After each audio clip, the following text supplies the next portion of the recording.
নামাজ জীবনে পড়ে। আমাদের দেশে মারামারি কি নিয়ে? ফরজ নামাজ নিয়ে নয়, নফল নিয়ে মারামারি। এই দেখুন সামনে শবে বরাত আসবে, হালুয়া রুটি নিয়ে মারামারি হবে। জিলাপি হুজুররা বলবে হালুয়া রুটি করতেই হবে, আর আমাদের লেগে বলবে এরা বলেছে হালুয়া রুটি খাওয়া হারাম। কে বললে হারাম? কালকে করে খা না। কে নিষেধ করছে? হারাম বলেছে কোনো মৌলবি? হারাম আর বলি নাই। কিন্তু যদি বলে শবে বরাতের দিনে হালুয়া রুটি করতেই হবে, এর থেকে বড় কাঁচা বেদাত আর কিছু নাই। আপনারা বলুন, ফরজ রোজা যদি কেউ নিজে থেকে ইচ্ছাকৃতভাবে ছাড়ে, গুনাহ আছে না নাই?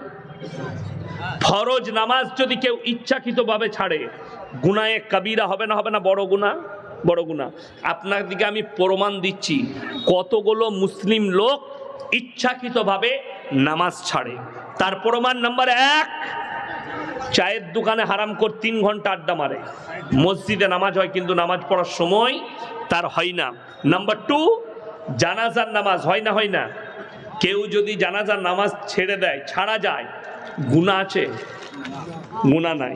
কিন্তু কোন ব্যক্তি উজু করে দাঁড়িয়ে যদি দাঁড়িয়ে ফরজ নামাজ ছাড়ে, গুনাহ আছে না নাই? আমাদের দেশে জানাজার নামাজ হয়, ইমাম সাহেব বললে ভাই জোহরের নামাজের পরে জানাজা হবে, সব লোক যারা মুসল্লি তারা 5 ওয়াক্তের নামাজ পড়ছে, আর কিছু হারাম করাছে, উজু করে দাঁড়িয়েছে, ও শুধু পড়বে, জানাজা পড়বে। এরকম লোক আছে না নাই? গাদা আছে। তার এতটুকু রহম হয় না যে আজকে যখন জানাজাতে এসছি তো কমপক্ষে আজকে মাথাটা ঠুকেলি, আল্লাহ কবুল করলে আমি 5 ওয়াক্তের নামাজি হব, সব শিখে যাব, এইটুকু দয়া তার মধ্যে হয় না। এর থেকে দুঃখ আর কি হতে পারে? এর থেকে বেদনা আর কি হতে পারে? হে আমার ভাই, হে আমার মা বোন, ওই জন্যই তো আপনার আমার নামাজ কি পাইকিরি, রোজা পাইকিরি, মাদের নামাজ পাইকিরি। লোকে যেন, পাড়ার লোক যেন নামাজি বলে, আপনি ভাবছেন আমাকে যেন নামাজি ভাবে। অনেকজন বলে, কালকে নদিয়াতেই ছিলাম, ধুবুলিয়ার কাছে, তো আমার আগে একজন বক্তা ছিল, কলকাতা থেকে এসেছিলেন, তো তিনি বলছেন মসজিদের দরজা থেকে জুতো চুরি হয়। আমি বললাম চেপে, মুসল্লিরা নামাজি কোনোদিন চোর হয় না, চোর নামাজি সেজে যায়। ঠিক কিনা কথা বলেন? যারা প্রকৃত নামাজি হবে তারা চোর হবে? চোর হবে না, চোর নামাজি সাজে, চোর নামাজি সেজে যায়। এইটাই হচ্ছে আমাদের বুঝার ভুল। আপনি নামাজ পড়তে গেছেন আল্লাহকে রাজি করার জন্য নয়, জুতো চুরি করার লেগে, তাহলে পার্থক্য আছে ওই নামাজ আর একটা আল্লাহকে। যেমন আমাদের দেশে কেউ যদি বিনা পয়সায় ইমাম পায় আর পয়সা দিয়ে রাখবে না। ঠিক বললাম না ভুল বললাম? বিটির বিয়ে দিলে এরা 5 বার পরীক্ষা করবে, ছেলে পাঠিয়ে, লোক পাঠিয়ে, ছেলেটা কেমন, ছেলেটার পরিবার কেমন, ইনকাম কেমন, আপনি 5 বার পরীক্ষা করবেন। আর মসজিদে একটা মুয়াজ্জিন রাখবে, বলছে পেটে ভাতে রাখ। গ্রামের চাচা কোনো কাজ করতে পারে না, বলে কি করবি? বলে কোনো কাজ যখন চাচা করতে পারে না, চাচা গো তুমি তো 5 ওয়াক্তের নামাজ পড়ছো, তো তুমি এক কাজ করো, তুমি 5 টাইম আজান দিবে, 3 টাইম খাবে, সকালে নাস্তা, দুপুরে ভাত, রাতে ভাত। চাচা দেখলে নাই মামার থেকে কানা মামা অনেক ভালো, এইটাই ঠিক আছে, আমার চাকরি তো এমনি কোথাও করতে পারবো না, মসজিদে একটু ঝাড়ু লাগাবো আর 5 টাইম আজান দেবো।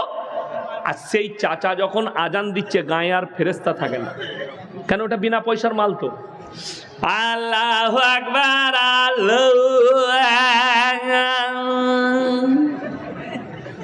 যা পূজা কর, আগুন লাগিয়ে দিলে আজান দিয়ে। অনেকজন মনে করছে আপনি চাচাকে, আমি কমেন্টে দেখলাম একজন লিখেছে একটা বয়স্ক মানুষ আজান দিচ্ছে আপনি ভ্যাং চাচ্ছেন। ভুল কথা, রং এটা। তোমার এই আজান শোনার পরে একটা অমুসলিম, একটা কাফেরের মনে দাগ কাটতে হবে। সাইয়েদনা বেলাল হাবসি রাদিয়াল্লাহু তাআলা আনহু যখন আজান দিতেন, বেঈমান কাফেররাও কান খাড়া করে শুনতেন। কেন? এত মধুর যে আওয়াজ। আমি যখন লখনৌ ইরফানিয়ায় কিরাত পড়তাম, ইরফানিয়াতে, তো সেখানে সিলেট হতো, প্রথমে পরীক্ষা হতো, 1500 ছাত্র পরীক্ষা হয়েছিল কার আজানটা সব থেকে সুন্দর। কারি মুস্তাক সাহেব মরহুম মারা গেছেন, আল্লাহ জান্নাতি করুক। আমাদের মোহতামিম তিনি পরীক্ষা করতেন। মুর্শিদাবাদে ইসলামপুর মার্কাজের কাছে একটা ছেলে মারাত্মক গলা, দারুণ গলা, বললে ইসি কো রাখ দো এই আজান দেগা। তো লখনৌর লোকরা নাম করতো, সে যে 3 বছর পড়ে এলো ওখানে কিরাত, সেই ছেলেটা আজান দিত। অন্যান্য মহল্লার লোকরা বলতো আল্লাহ ইনকো গলা দিয়া है, क्या बेहतरीन है। अरे हिंदू व्यवसायीरा बोलतो यार दिल तर हो जाता है ये जब अजान देता है इरफानिया में। আর আমাদের দেশে ফজরের সময় চাচা বলছে আসসালাতু খয়রান মিনাল, যার নাম খয়রন সে বলছে আমাকে কে ডাকছিল ভোরবেলা, উঠে পড়েছে। এই তো হচ্ছে আমাদের দেশে আজানের বিনা পয়সায়। চাচা এটা আজান যদি আপনি বলেন, হেড মোল্লাকে এসে আমাকে একটা মাদ্রাসায় পড়া তালবিলিম দেন, যে পড়েছে ছেড়ে দিয়েছে ভালো আজান তাকে দেন। তালবিলিম হলে, মাদ্রাসায় পড়া হলে, হাফেজ হলে, মৌলবি হলে কি আজান দিবে? আল্লাহু আকবার, আল্লাহু আকবার। শুনতে ভালো লাগলো না? লাগলো না? এই আজান আর ওই চাচার আজান, একটা অমুসলিম কাফের দিলের দাগ কাটতে হবে।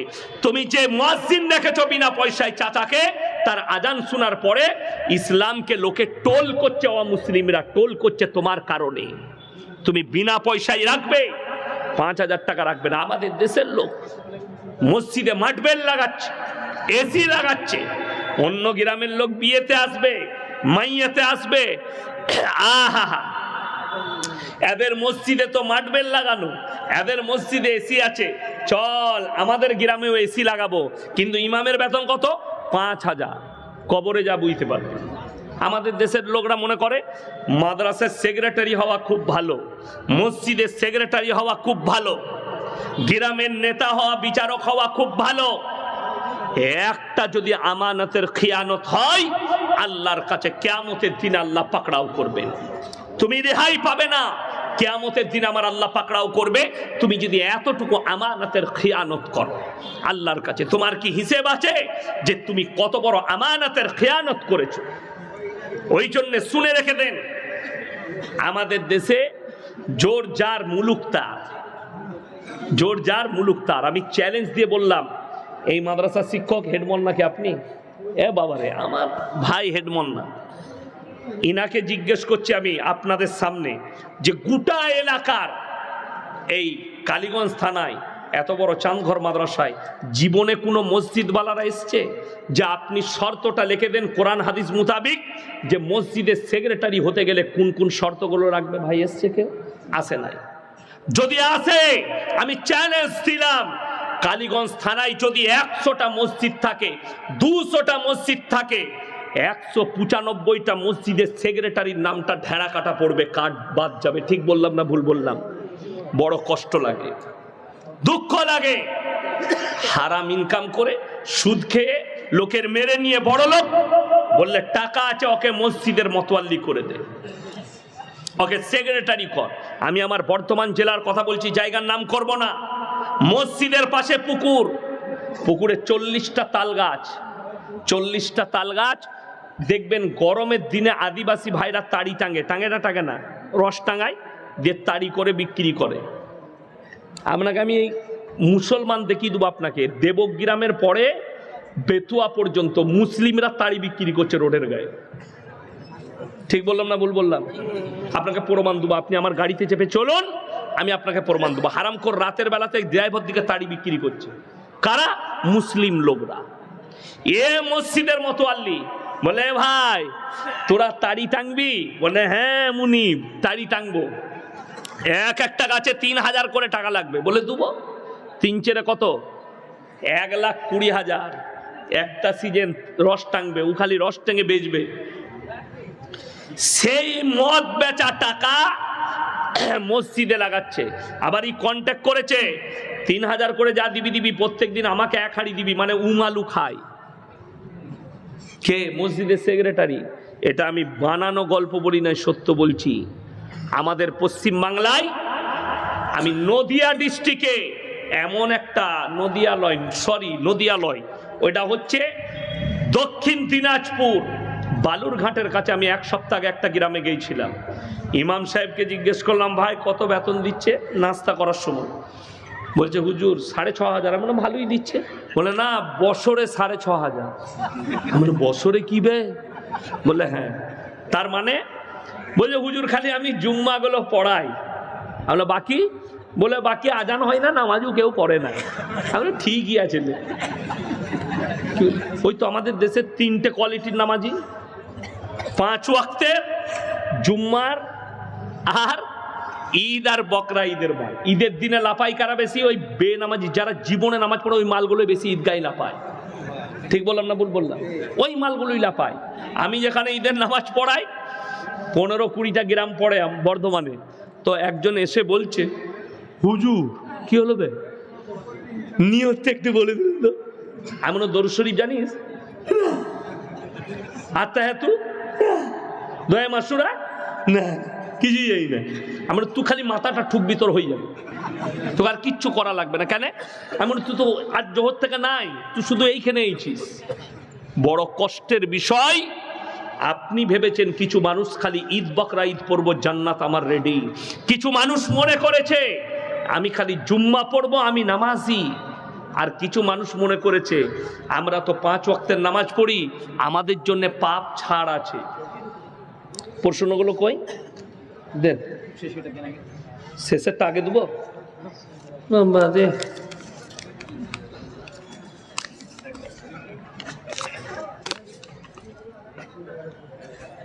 ইমামদের 5,000 টাকা বেতন। আমি বলি আপনাদেরকে দুঃখের কথা কি বললাম, যে মসজিদে মার্বেল লাগানো আছে, যে মসজিদে হাজার হাজার টাকা ব্যালেন্স আছে, তারা যদি মনে করে ইমামকে কম বেতন দেবো, আল্লাহর কাছে তুমি মতোয়াল্লি হিসেবে হিসেব দিতে পারবে না। অনেকজন বলে, প্রশ্ন করে যে ইমামতি করে টাকা নিতে হবে, হাদিস কোরআনে কোথায় লেখা আছে? তোমার মতো বাপের বেটাকে বললাম এই প্রশ্নটা তুমি উত্তরটা নিয়ে এসো, যে স্কুলে চাকরি করে বেতন নিতে হবে 6 ঘন্টা পড়িয়ে 70,000, কোরআন আর হাদিসে কোথায় লেখা আছে? নিয়ে এসো, আমি ওইখানেই লেখা আছে বেতনটা লিয়া যাবে। ওইখানে জলসা করে পয়সা নিতে হবে, কোথায় লেখা আছে? আমি তোমাকে ইমানদারির সঙ্গে বললাম, কোনো যদি বাপের বেটা যদি ইমানদার থাকে, আমি 1 টাকা লুবো না, ফ্রি পয়সায় জলসা করব। তুমি খালি চাঁদঘর মাদ্রাসায় 2 বছর বিনা পয়সায় রান্না করে দিবে, 1 টাকা দেবো না, তুই বুঝে লিগা, খালি পেটে খেতে পাবে, 2 বছর রান্না করে দিবে ফ্রি। 1 সপ্তাহ পরে তুই আন্ডার প্যান্ট খুলে ছুটবি মাঠে মাঠে, জানা আছে আমাদের। তোর কার ইমানের কত জোর? ওই জন্য বললে মেপে বুঝে কথা বলবে।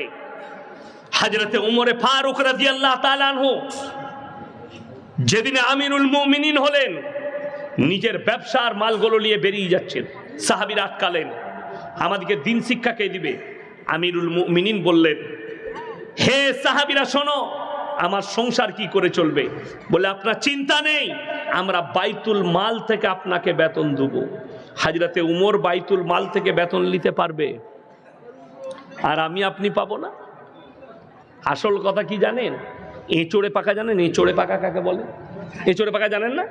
রোদে যে মালটা পেকে যায় ওটা খুব খারাপ। রোদে পাকা মালটা খেতে একদম টেস্ট থাকে না। তো আমাদের দেশের কিছু মুসল্লি আছে রোদে পেকে যায় মাল কটা, মানে অল্প বিদ্যা ভয়ঙ্করী, এলেম কালাম নাই, 2 দিন নামাজ পড়ছে, ও ইমামের পায়জামাটা দেখে, সালা ইমাম যদি একটু হাওয়া ছেড়ে দেয় তো বলবে কি অ্যারাডোমে বোমবাস্ট করে দিয়েছে, যা বুঝে করবা। আমার ভাই খুব সাবধান। আল্লাহ তাআলা কোরআনে বলেছেন, ইন্নামা ইয়াখশাল্লাহ মিন ইবাদিহিল উলামা। আমার নবী আর পয়গম্বরের পরে সব থেকে বেশি আমাকে যারা ভয় করে তারা হচ্ছে এই আলেম উলামা সম্প্রদায়।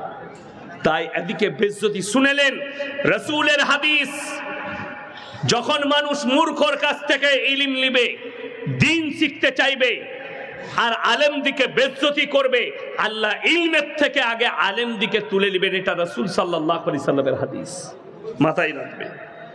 বাংলাদেশ, ভারত বাংলাদেশ সীমান্তে সংঘর্ষ, এ নিয়ে কিছু বলুন।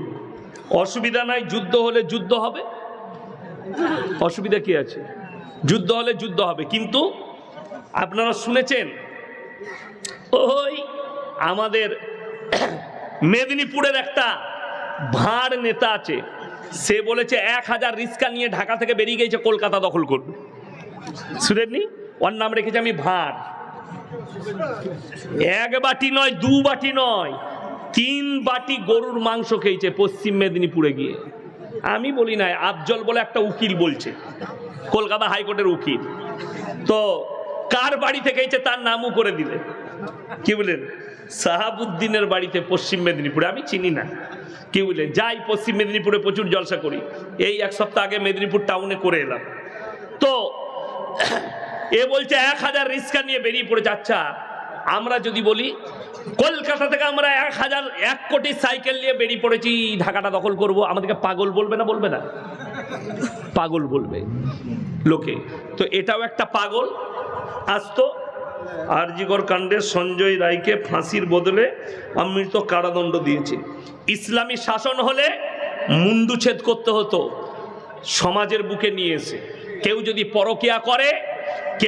পরকিয়া করে আর ধরা পড়ে যায়, ছেলে মেয়ে তারা যদি বিবাহিত হয়, তাদেরকে জনসমক্ষে নিয়ে এসে মুন্ডুচ্ছেদ করে দাও, এটা ইসলামী আইন। কিন্তু এটা ভারতবর্ষ সরকার যা আইন করেছে সেই আইন পাশ করিয়েছে। কিন্তু ইসলামী শাসন হলে, ইসলামী রাষ্ট্র হলে এই আইন আছে, হাত চুরি করলে হাত কেটে দাও। আজহারির মেহফিলে লক্ষ লক্ষ মানুষ। গিয়াসউদ্দিন তাহেরি বলেছেন আমার মেহফিলেও এত মানুষ হয়। আমি আপনাকে একটা কথা বলে দিই, আল্লাহ নবী সাল্লাল্লাহু আলাইহি সাল্লামকে কিছু মানুষ গালি দিত না? দিত না? আচ্ছা, নবীজির থেকে দামি লোক কেউ এসছে? কথা বলে না? তাহলে তাহিরিকে আর আজহারিকে, কথাটা বুঝতে পারেননি? তাহিরিকে আর আজহারিকে আপনি কেন এগুলো নিয়ে পড়ে আছে? আমি এগুলো নিয়ে ভাবি না। আমার মজমায় 10টা লোক থাকলেও আলহামদুলিল্লাহ। আমার মজমায় 1000 লোক থাকবে, একটা লোক নামাজি হবে, আমার নিয়ত এটা। আমার বায়ান করার উদ্দেশ্য, আমি বায়ান করছি একটা যুবক যদি পরিবর্তন হয়। বিশ্বাস করুন, আমি একদিন খুব খুশি হয়েছি, একটা ফোন এসছে, ছেলেটার বাড়ি কোন জেলায় বলবো না, আমাকে ফোন করেছে, হুজুর আপনার বক্তব্য শুনি, থাকি কোথায়? কেরলে। কিন্তু আমি বক্তব্য শুনতে শুনতে আমি একটা পাপে লিপ্ত ছিলাম, আল্লাহ আমাকে উদ্ধার করেছে। আপনার বক্তব্য থেকে আমি আল্লাহর কাছে শুকর আদায় যে একজন হিদায়েত পেয়েছি। এটার বদৌলতে হয়তো আল্লাহ আমাকে জান্নাত দিতে পারে, তাছাড়া অন্য কিছু নয়। ছেলেটা বলছে আমি সমকামিতে লিপ্ত ছিলাম, আমি মুসলিমদের ছেলে, আল্লাহ আমাকে হেফাজত করেছে, আপনার বক্তব্য শুনে আমি ত্যাগ করেছি এবং এখন 5 ওয়াক্তের নামাজ পড়ি। এটা তো আলহামদুলিল্লাহ, এটা তো ভালো জিনিস। একজন অমুসলিম ভাই, আমি নাম করবো না কোন জেলার, সে ফোন করে বলে আমি 5 বছর কলেজ স্টুডেন্ট, বায়ান শুনছি, আল্লাহ আমাকে কবুল করেছে, আমি এখন ইসলাম কবুল করে নিয়ে 5 ওয়াক্ত নামাজি পড়ছি। জোরে বলুন সুবহানাল্লাহ। তো এটা আল্লাহর কাছে শুকর আদায় করতে হবে। একটা লোক নামাজি হোক, একটা জলসাই, আলহামদুলিল্লাহ। কত লোক হলো এটা মেটার নয়, 1 কোটি লোকও হতে পারে। আচ্ছা আপনারা বলুন, আমেরিকায় ডোনাল্ড ট্রাম্প জিতে না জিতে নাই? তাহলে অতগুলো মানুষ তার দেশের তাকে ভোট দিয়েছে, তাই কি না? ভোট দিয়েছে তবে জিতেছে। এরপর ভেবে দেখুন, তাহলে ওই লোকটা সব থেকে বড় ইমানদার না? ওটা কথা নয়। নবীজি সাল্লাল্লাহু আলাইহি সাল্লাম যখন ইসলাম প্রচার করতে লাগলেন, নবীজি কজন? একা। আস্তে আস্তে আজকে গোটা পৃথিবীতে ইসলাম প্রচার হয়েছে, গোটা পৃথিবীতে 250 কোটি মুসলমান। নবীজি সাল্লাল্লাহু আলাইহি সাল্লাম প্রচার, আজও রাসূলের দুশমন আছে না নাই? নবীজিকে গালি দিচ্ছে না, দেয়নি? যে লোকটা সবারই কাছে ভালো হবে ওই লোকটা ভালো লোক নয়, মাথায় রাখবে। কিছু লোকের কাছে খারাপ হতে হবে। আমি কি আপনাদের সকলের কাছে ভালো না কারো কাছে খারাপ আছে? আছে। এইখানেই কিছু লোক আছে আমাকে গালি দিবে পেছনে, এটাতে কোনো সন্দেহ নাই, আর এটা তার দোষও নাই। এইটাই হচ্ছে দুনিয়া, এইটাই দুনিয়া। ওই জন্য এগুলো নিয়ে ইসরায়েল হেরে গিয়ে শান্তি চুক্তি করলো ফিলিস্তিনের সাথে, এ নিয়ে কিছু বলুন। আপনাকে কে বলল যে যুদ্ধ বন্ধ হয়ে গেছে? চুক্তি হয়েছে, বন্ধ হয়নি, হামলা চলছে। আর এই চিঙ্গারিটা কিয়ামতের চিঙ্গারি, মাথায় রাখবে। গোটা পৃথিবী আর লেপেটে আসবে, খুব তাড়াতাড়ি ইরান যুদ্ধে জড়াবে এবং এই চিঙ্গারি গোটা পৃথিবীতে ছড়াবে, গোটা পৃথিবীতে বিনাশ যুদ্ধ হবে। তৃতীয় বিশ্বযুদ্ধ যেটা হবে, বৈজ্ঞানিকরা বলছে, বিশেষজ্ঞরা, যে যখন যুদ্ধ হবে গড়ে 70 লাখ মানুষ মারা যাবে, পরমাণু যুদ্ধ। ইরান বলছে আমি পরমাণু তৈরি করে ফেলেছি। তার শক্তি, পরমাণু শক্তি চলে এলে গোটা মিডিল ইস্টে হাড়কাম মচে গেছে। ইরান যুদ্ধ, পরমাণু তৈরি করে নিয়েছে। যুদ্ধ যে কোনোদিন হতে পারে, আর যুদ্ধ বিরাম হয়নি। 70 লাখ মানুষ মারা গেছে ফিলিস্তিন আর গাজায়। এখনো এটা পৃথিবীর মানুষকে একটা দেখাওয়া, অন্য কিছু নয়। আজ ট্রাম্পের শপথ গ্রহণ, মোদি কেন আমন্ত্রণ পাইনি এবং ট্রাম্পকে আমাকেও আমন্ত্রণ করেনি, তা আমি কি করব ভাই? এটা দেশের আভ্যন্তরিক ব্যাপার, কেন দাওয়াত দেয়নি সেটা তাদের ব্যক্তিগত ব্যাপার। তো আমি লাস্টে আপনাদের কাছে একটা কথা বলবো, সবাই আজ থেকে কোরআনকে মহব্বত করবেন। জোরে বলুন ইনশাআল্লাহ। হাত তুলে বলুন ইনশাআল্লাহ। দেখুন, আপনারা অনেক টাকা দান করেছেন, দিয়েছেন, এই মাদ্রাসা আপনাদের, ইজ্জত আপনাদেরকে একটা কথা বলি, 3টে লোক যদি মানুষের কাছে হাত পাতে, জীবনে তোমরা হাত ফিরিও না, কেউ ফিরাবো না। জোরে বলুন ইনশাআল্লাহ। জোরে বলুন ইনশাআল্লাহ। নাম্বার 1, ওয়া আতিদাল কুরবা, তোমার কাছের গরিব। নাম্বার 2, ওয়াল ইয়াতামা ওয়াল মাসাকিন। নাম্বার 3, ওয়াবনাস সাবিল ওয়ালা তুবাদ্দির তাবদীর। আর মুসাফির যদি হাত পাতে, আজকের জলসায় সব থেকে বড় মুসাফির কে? আমি আপনাদের কাছে কিছুই চাইবো না, খালি একটা জিনিস চাইবো, সব থেকে দামি কিতাব কি? কোরআন। 500 করে টাকা, 30টা কোরআন শরীফের পয়সা কে কে আমার হাতে দিবেন আর মুলাকাত করে যাবেন? 30 জন। আমি গজলবেলা বক্তা লয়, আপনি বলেন সবাই কম বেশি আমার কাছে কিছু নেই, ভাই তাড়াতাড়ি বলুন। 500 করে টাকা। হ্যাঁ, ভাত খাওয়া চিঠি দিলাম সেটা গো। ও সেটা, ও আল্লাহ, এই দেখেন নাম্বার 1, আমি বলে দেবো এটা। 30 জন আল্লাহর বান্দা, এসো ভাই মুলাকাত করি, এসো। ও বাবা, ঝামেলা শেষ নাই। একজন ধরিয়ে দাও তো। আচ্ছা ধরিয়ে দেন। মাশাআল্লাহ, 2 জন। বাবু, শুনো, তোমার হাতে ওটা কিসের আংটি? সোনার, জীবনে পড়বে না, একটা রূপোর আংটি পড়বে। হ্যাঁ বাবু, নাকি হবে? জি, এগুলো লিয়ে আগে। মাশাআল্লাহ, 4টা হলো। কি বলুন? শেয়ার মার্কেটে টাকা লাগানো হারাম না? বলে দিচ্ছি, আপনি বসুন, বলে দিচ্ছি। নিয়ে আসুন ভাই। 30টা চেয়েছি, 1 2 3 4 5টা হয়েছে। মাশাআল্লাহ, 6টা, 7টা, 8টা, মাশাআল্লাহ, 9টা। নিয়ে আসুন 10টা। মাশাআল্লাহ, তাড়াতাড়ি আসুন। কারুর কাছে পয়সা না থাকলে ফোন পেতে দিবেন, ফোন পের ব্যবস্থা আছে, আছে না? ফোন পেতে দিবেন। 11 12। ভাই 30টা চেয়েছি আমি, তাড়াতাড়ি উঠে আসুন। 30টা চেয়েছি, তাড়াতাড়ি উঠে আসুন ভাই, তাড়াতাড়ি। 30টা চেয়েছি। মায়েদের মধ্যে যদি কেউ থাকেন, ওখানে টেবিল আছে। আচ্ছা, ওখানেও টেবিল বসানো আছে। 14টা হলো। মাশাআল্লাহ, কে আছেন? তাড়াতাড়ি আসুন। 14টা, 15টা, 1 2 3 4 5 6 7 8 9 10 11 12 13 14। 15টা হয়েছে। আর 15টা কোরআন শরীফের পয়সা দিয়ে যান। আর মাত্র 15টা। আমি 30টা চেয়েছি। আমার ভাই কে কে আছেন? আচ্ছা, যদি মনে করেন 100 200 দিয়ে 50 দিয়েও হিস্সা নেবো, তাড়াতাড়ি উঠে আসুন। 50 100 হলো আমার হাতে দিয়ে যান, আমি দোয়া করবো। আমি মুসাফির ব্যক্তি বাবা, অনেক দূর থেকে এসছি। ইনশাআল্লাহ দেখি কে কে আছেন। 100 200 50 হলে উঠে আসুন, তাড়াতাড়ি উঠে আসুন। 100 200 50। 30টা কোরআন শরীফের পয়সা না হলে আমি একজনাকে ফটো তুলতে দেবো না, মাথায় রাখবো। নামার পরে আমি পালিয়ে যাবো গাড়ি চেপে। যদি কেউ ফটো তুলতে চাও, তাড়াতাড়ি 30টা কোরআন শরীফের পয়সা দিয়ে যাও। 15টা হয়ে যায়, আর 15টা। 200 মাশাআল্লাহ নিয়ে আসুন ভাই জাযাকাল্লাহ। এই দেখেন দুটো এসছে, তিনটে হলো, তাহলে কটা হলো? 15 3 18টা মাশাআল্লাহ। আসুন ভাই 100 200 50 দিয়ে যান, 18টা হয়েছে ভাই। যারা পারবেন 500 দিয়ে যান মাশাআল্লাহ। 100 200 50 জাযাকাল্লাহ। আসুন ভাই কই ও বোম্বে থেকে দেখছে, আল্লাহ 500 মাশাআল্লাহ বোম্বেতে আছে।